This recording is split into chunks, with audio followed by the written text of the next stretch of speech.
గత కొద్ది రోజులుగా చలి పంజా విసురుతోంది. ముఖ్యంగా ఏజెన్సీ ప్రాంతాల్లో చలి చంపేస్తోంది. ఉష్ణోగ్రతలు సింగిల్ డిజిట్ కు పడిపోయి అసలు బయటకు రావాలంటేనే జంకుతున్నారు. ఈ చలి తీవ్రతతో జనం తీవ్ర అవస్థలు పడుతున్నారు. పొద్దున ఇంటి పనులు చేసుకోలేక ఇబ్బందులు ఎదుర్కొంటున్నారు. దీంతో చలి నుంచి ఉపశమనం పొందేందుకు మంటలు వేసుకుంటున్నారు. ఇక చలితో వృద్ధులు, చిన్నారులు అవస్థలు పడుతున్నారు.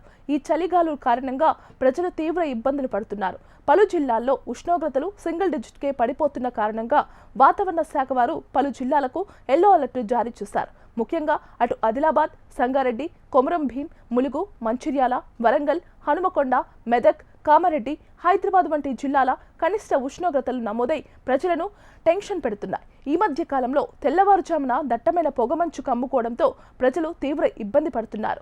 ఉదయం 9 దాటినా సరే రోడ్ల మీద ఏం కనిపించినంత పొగమంచు ఉంటుంది. దానివల్ల డ్రైవింగ్ చేసేవారు, ముఖ్యంగా రైతులు, పొలాలకి వెళ్లేవారు చాలా కష్టపడుతున్నారు. అయితే చలిగాలులు ఇంకో 2 రోజుల వరకు కూడా ఇలాగే ఉండే అవకాశం ఉందని, సాధారణం కంటే 3 నుంచి 4 డిగ్రీలు తక్కువగా ఉష్ణోగ్రతలు ఉంటాయని అధికారులు చెబుతున్నారు. ఇక ఏపీలో కూడా చలి తీవ్రత ఎక్కువగానే ఉంది. ముఖ్యంగా పలు జిల్లాలో 5 డిగ్రీల కన్నా తక్కువ ఉష్ణోగ్రతలు నమోదవుతున్నాయి. ఈ చలిగాలులు ఎక్కువగా ఉన్నందున ప్రజలు అప్రమత్తంగా ఉండాలని అధికారులు చెబుతున్నారు. ఉదయం, సాయంత్రం వేళల్లో అత్యవసరమైతే తప్ప బయటకు రావద్దంటున్నారు. ముఖ్యంగా చలి తీవ్రత ఎక్కువగా ఉన్నందున చిన్నారులు, వృద్ధులు ఆరోగ్యం దెబ్బతినే అవకాశం ఎక్కువగా ఉంటుంది.